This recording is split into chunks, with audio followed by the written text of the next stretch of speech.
Hi everybody, video 3 of 4. My name is Kelly. I am on YouTube as Serendipity X and I am vlogging my journey to and beyond my gastric bypass. Sorry Jan, just totally stole your intro there. As I said, this is video 3. I'm on my selfie stick. Sorry guys. There we go. I've got a bit of time today, so I'm recording 3 videos in a row, 4 videos, sorry, in a row, and this is video 3. Noises in the background, you have to excuse. I live in a zoo. I've got 2 dogs and 5 cats, and they kind of just come and go as they please. And I'm sitting in the living room with a wooden floor, and my German Shepherd's just walked downstairs, and he's now cleaning my foot. So, welcome to my world. Video 3. So, video 1 was my pre-op diet. Video 2 was my surgery fears. Video 3 is going to be surgery day. And video 4 is going to be week 1. So, this double chin situation is just really getting me down. Really getting me down. So, surgery day. All started very early. I had to be at the hospital for 7:30 in the morning, so I was up at 5 o'clock. I got up, sorted myself out. I chucked just a maxi dress on because I knew from what I had learned that because of where the incisions are, that a bra, an underwired bra, can really rub on one of the incisions and it's not a good idea. So I just chucked a strapless maxi dress on and a strapless bra. And as I said in my previous video regarding my surgery fears, I was scared up until they put the anaesthetic in me and I fell asleep. So I decided to take myself off. My mum accompanied me to the hospital because my partner had to work and she'd been here overnight, so she was milling about. My partner was up getting ready for work, he was milling about, and I just felt like I needed a bit of time to myself. So I took myself off to walk the dogs and just got a little bit of time just to clear my head, and I must say that made me feel so much better. I was still scared. I'm not going to tell you that I wasn't, because that'd be a lie. But going for a walk, clearing my head, just taking a minute of clarity, a bit of time to calm myself down, not be lurching from one thing to the next, because the night before I went into hospital I was doing washing.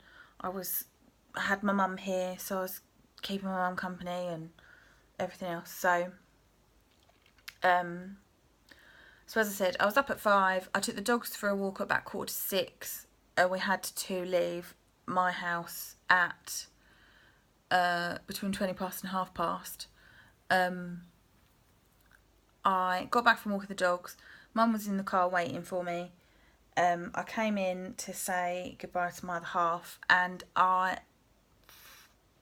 didn't have a full-blown meltdown, but I couldn't tell you what my name was. I couldn't tell you where I'd put my hospital bag. I couldn't tell you anything. I walked into the house and I just fell to bits, and I'm like walking around a bit aimlessly, looking a little bit lost and a bit confused, and then it suddenly dawned on me that the dogs were going to be on their own all day, other than my lovely neighbour that came in to let them out for a wee, and that I wanted to put the radio on for them, but I didn't want to put the TV on. So I'm then running around playing with an iPad, trying to get Classic FM on an iPad. So it was all a bit ridiculous. We left, drove there. I was very quiet, and my mum knew that I was a bit nervous, so she suggested we play the car game, where you pick a colour of a car and you see how many you can see, or you shout them out when you see them. I didn't ignore that suggestion, but I didn't play that game because I don't think I could have concentrated on it anyway. And we just randomly started talking about random stuff that was on the radio or whatever. Got to the hospital, bang on time. As I said, I had to be there for 7:30. We were there bang on time. Got up to the ward, was shown to my room, which was your bog standard hotel. What? No, hospital room. And nothing happened then for about an hour. So I already knew I was going to be on the ward on night 1.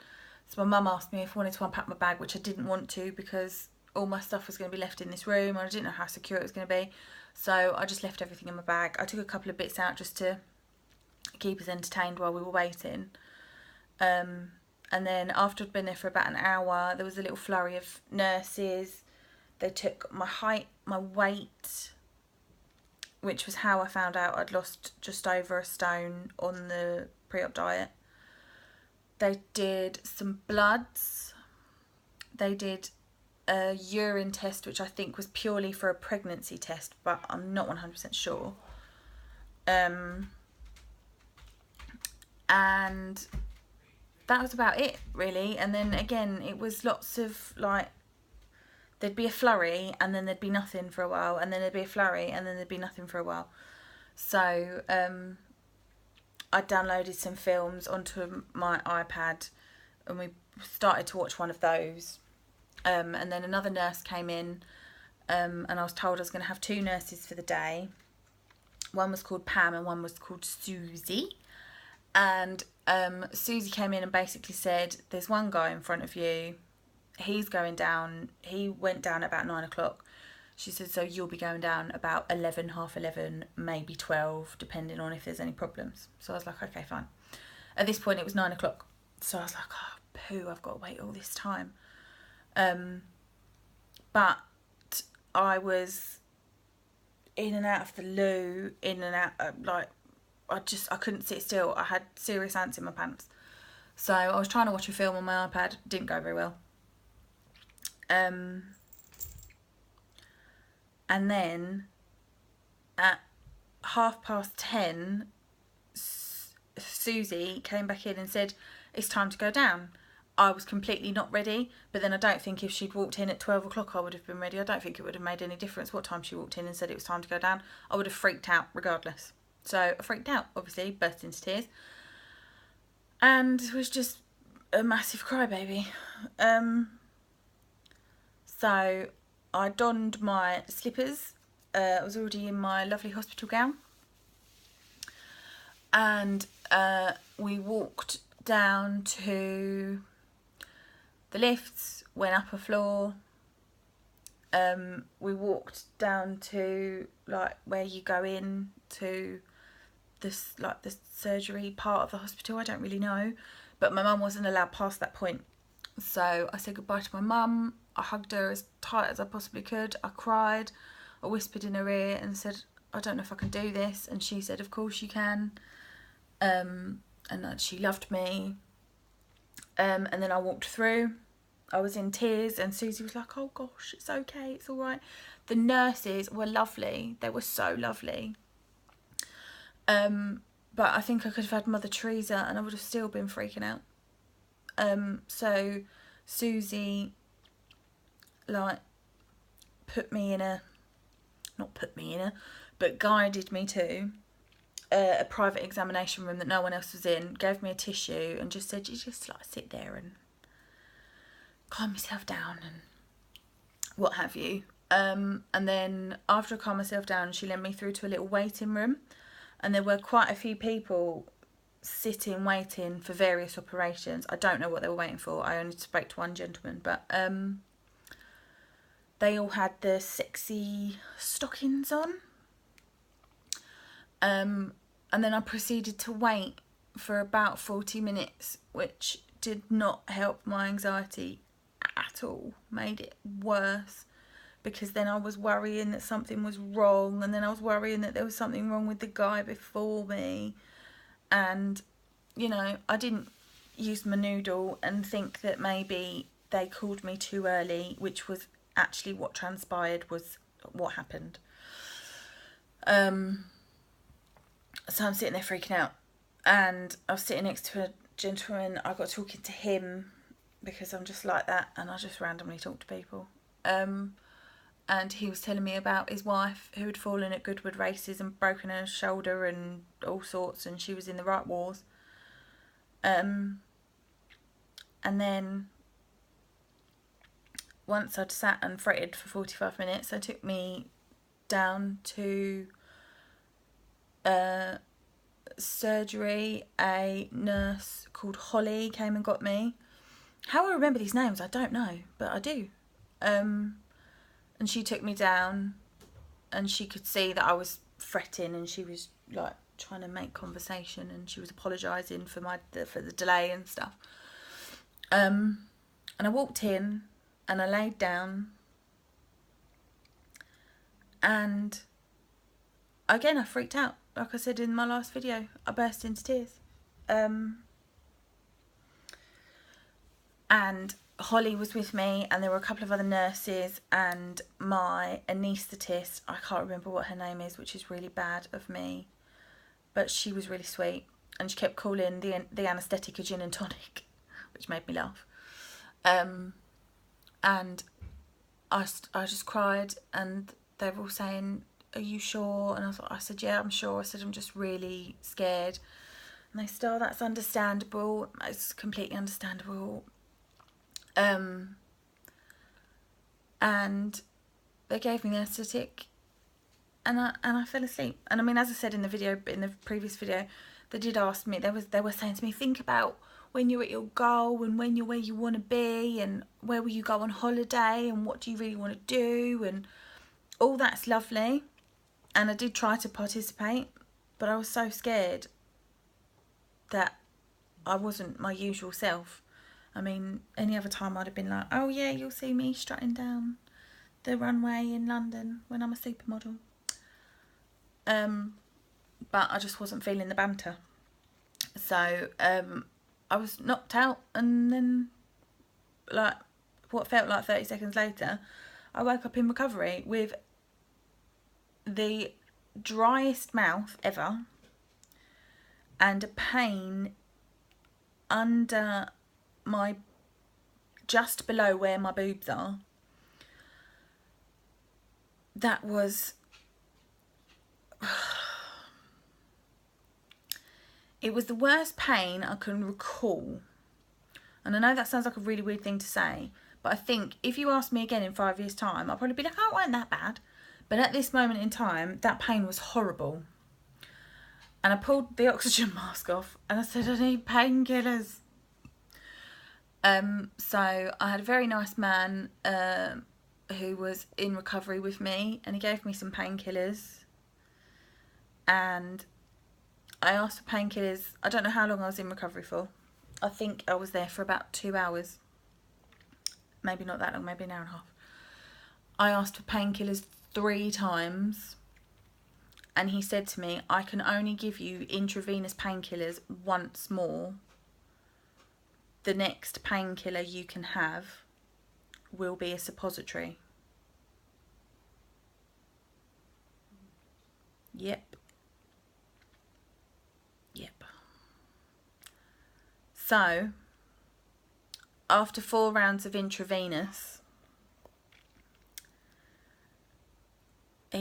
I was still in pain. And I wasn't crying. I wasn't agony, but it wasn't nice. Don't let it put you off. Please don't let it put you off, because it's not that bad. Because of that pain made me feel no different about the operation. It's just something that wasn't nice. Having the suppository wasn't nice either. But it was nice once it kicked in. It was lovely. But he was like, "Oh, we'll get a female nurse over, and she'll help you, or she'll do it." And then so she came over, and she said, "Oh, I need to turn you over." I was laying on my back. I was so eager to get this pain relief. I literally, in my half drunk, drugged up state, I was like, "Okay, fine." Just rolled over, no problem, sorted. Didn't need any help. Did it on my own, fine. Once I had the suppository, I had 2 in the end. The first one took the edge off and I felt better. And I kept asking for water. I think when you have a sleeve, I'm not 100% sure if they give you water straight away, but during the bypass procedure, they do check for gaps along the way, so you can have a drink. So they were giving me water, and then after a little while, Pam, who my nurse who I'd had earlier in the day, came down and took me up to the ward. When you are first back up on the ward, regardless of whether you're private or not, you're on a mixed ward for observation overnight. So my mum was there waiting for me. I saw the clock, first of all, it was about 5 to 3 when I arrived on the ward. And I was in and out of sleep until I asked to get up at, I think it was about 6 o'clock, because I was busting for a wee. So my mum walked me back to my private room so that I could go to the toilet. So I got onto the ward from recovery at 3 o'clock. I was up and walking at 6 o'clock. And I'm not going to tell you that your experience is going to be the same, because it might not be. But that was my experience. Some people don't feel like they can get up on day 1, and that's fine. You do what's best for you. For me, I had to get up and go for a wee. And I knew that the way to shift the gas pain was to move my body. So I moved it. And I got up, went to the toilet. My partner came after work, and then my best friend and her husband came, and then my mum left because she'd been at the hospital for 12 hours and she'd been up for 14, and she had an hour and a half drive home. So I was like, just go home, mum. Love you. Thank you for staying with me. Really appreciate it. Go home, go sleep. I had my visitors, which was lovely, although I was a bit dozy. And then after they left, I was in and out of sleep a bit. As much as possible, when I woke up, I had a drink and I got up and moved about. Because I was drinking a fair bit, I was going to the toilet quite a lot. So when I was getting up and going for a wee, I was just trying to move around a little bit more, because I knew that was what was going to shift the gas pain, and nothing else would have done it. So I had another round of intravenous painkillers, and I had a second suppository at some point during the night. I couldn't tell you what time. Be prepared for a couple of uncomfortable nights' sleep. The first night and the second night, for me, were the worst. The third night got a bit better. Fourth night, bit better. Fifth night, I slept what I would deem as normally. I wake up most nights needing to go to the toilet, which is exactly what happened. So, I would say I had 4 nights of not normal sleep. And then I felt okay. And as I said, I'm not going to say that that's going to be your experience, because not everybody I have spoken to had the same experience. Some people really struggled. Some people, for like a week, were really uncomfortable, in pain, couldn't walk, couldn't move the gas. But for me, that's my experience. And we all know when you have an operation, the faster you get up and the faster you move around, the less likely blood clots will be.